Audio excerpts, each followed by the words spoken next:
Baik, selamat petang saya ucapkan kepada semua. Saya Vigneswaran, lelaki Dewadas. Jadi bidang kajian saya peringkat sarjana ialah sejarah Malaysia. Penyelia utama saya Profesor Madya Dr. Khairi Arifin. Penyelia bersama saya ialah Dr. Ramli Sadun. Jadi tajuk kajian sejarah saya ialah penglibatan tokoh-tokoh berpendidikan Inggeris di daerah kita dalam politik. Okey. Jadi kita ke slide seterusnya. Okey, yang ini abstrak saya. Jadi artikel yang saya hasilkan ini berkaitan kemunculan tokoh-tokoh berpendidikan Inggeris di daerah kita dan sumbangan mereka dalam politik negara.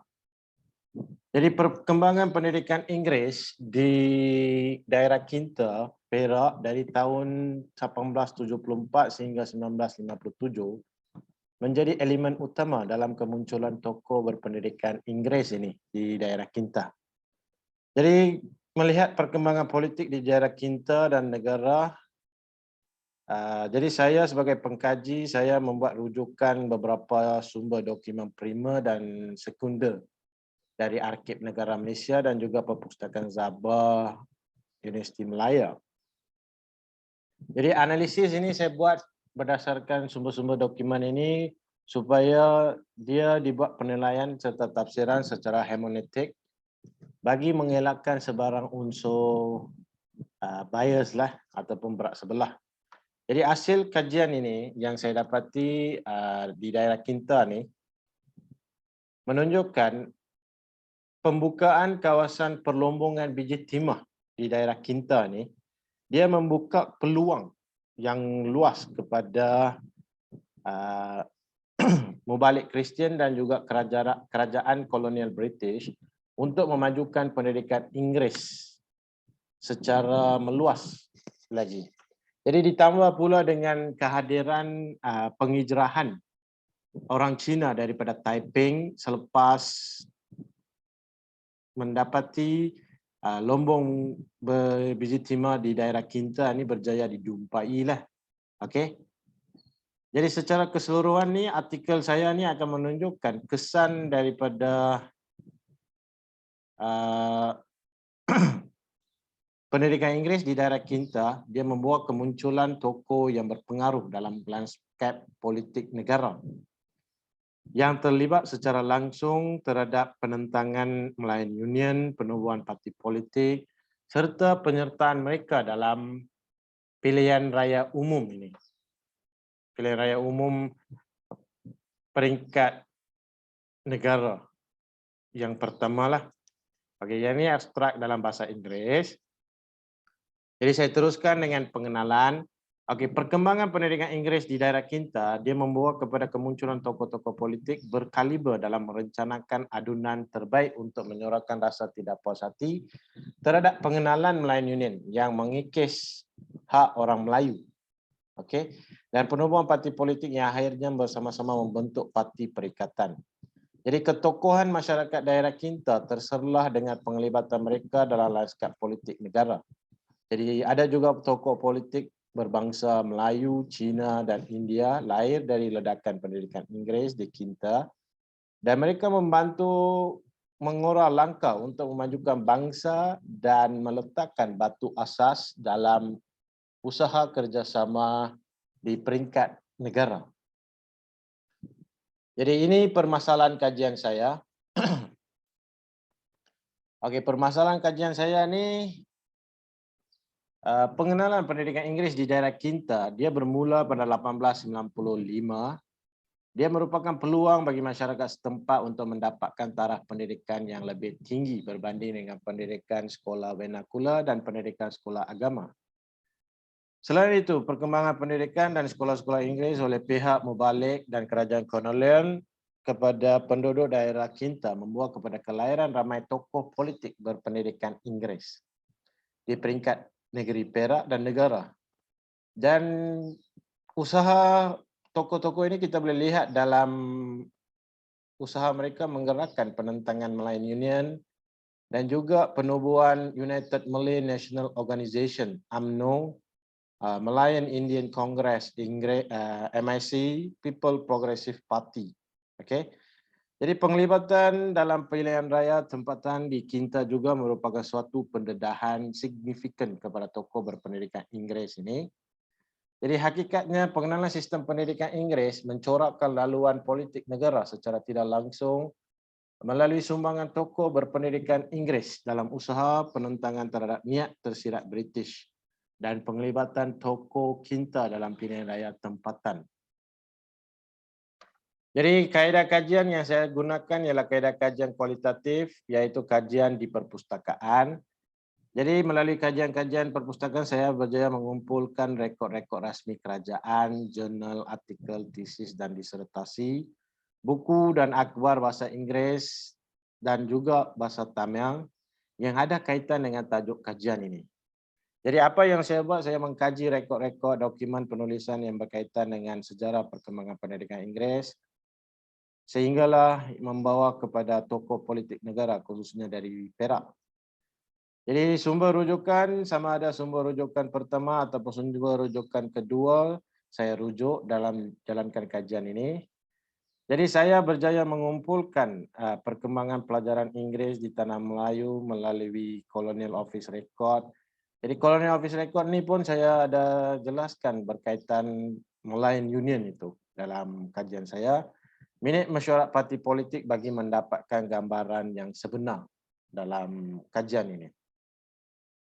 Jadi seterusnya yang ini ialah Malayan Union. Okey, Malayan Union. Jadi dalam setiap aspek ini, Malayan Union dan akan datang lagi parti-parti politik slide-slide seterusnya.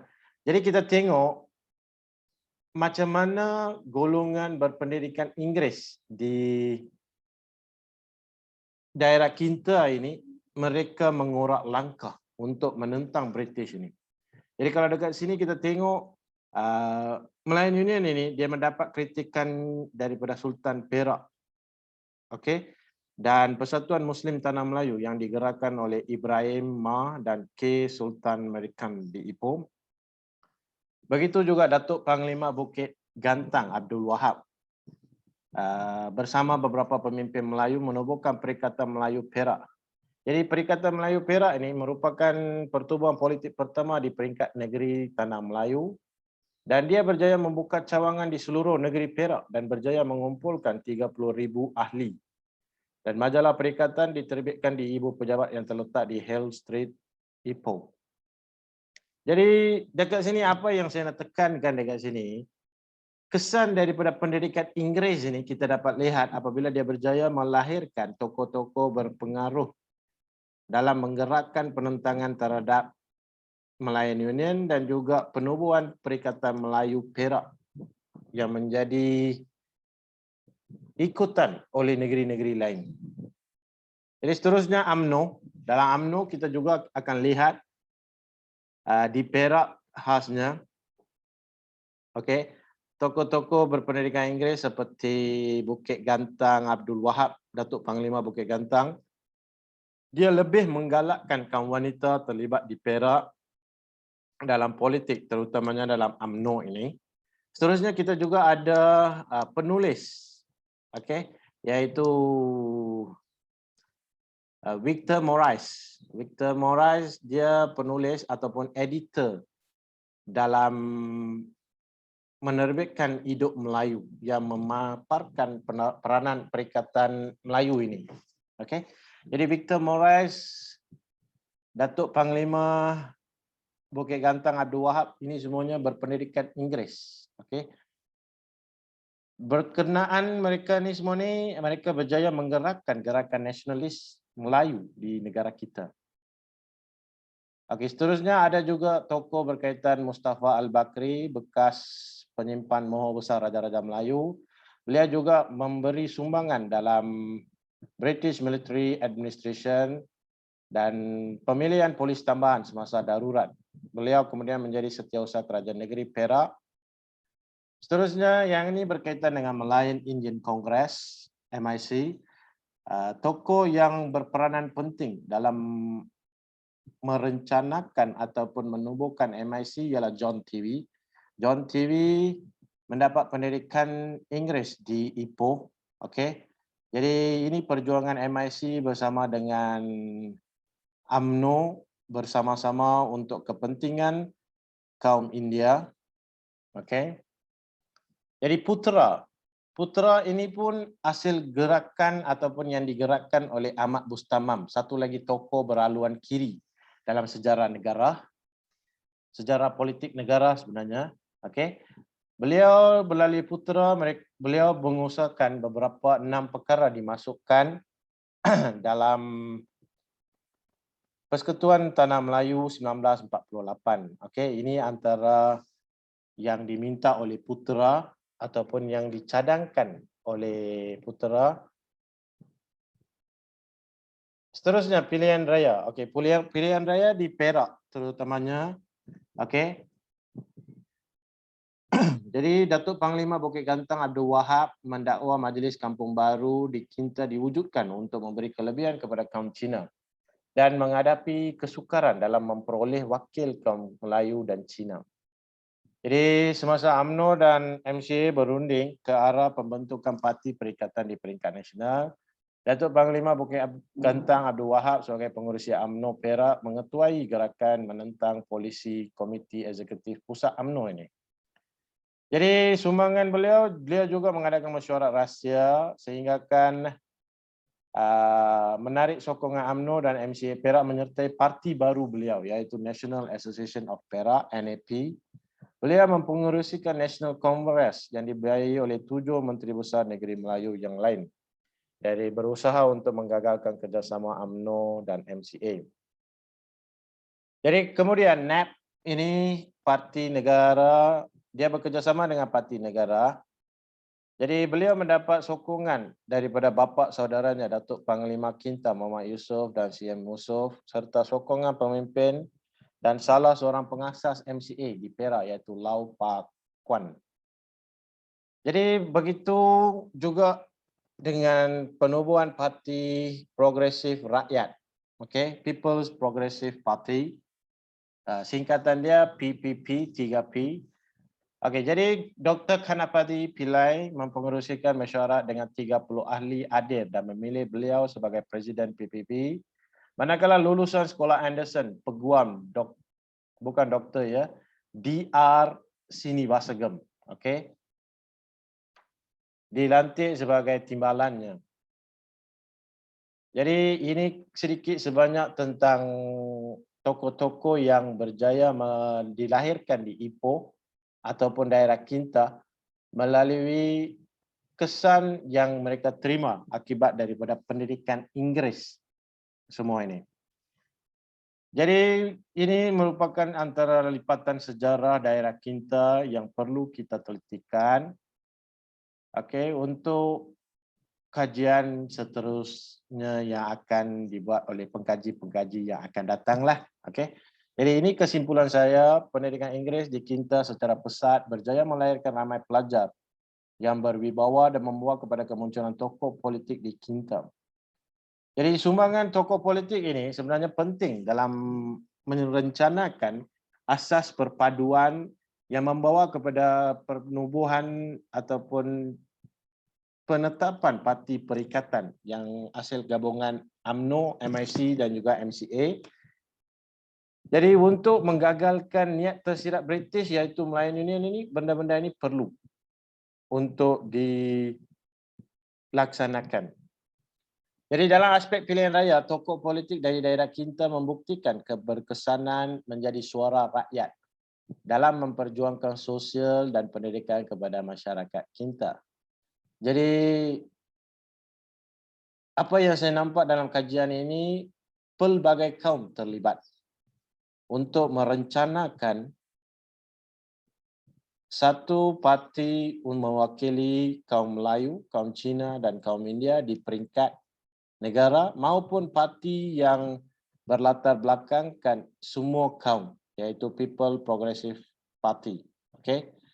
Jadi ini kesimpulan saya dan ini rujukan sumber saya yang saya gunakan sebagai sumber rujukan Sumber primer saya menggunakan Colonial Office 537/1528, Malayan Union dan Singapura, Summary of Proposed Constitutional Arrangement. Jadi yang ni dalam sini, inilah sebenarnya Malayan Union.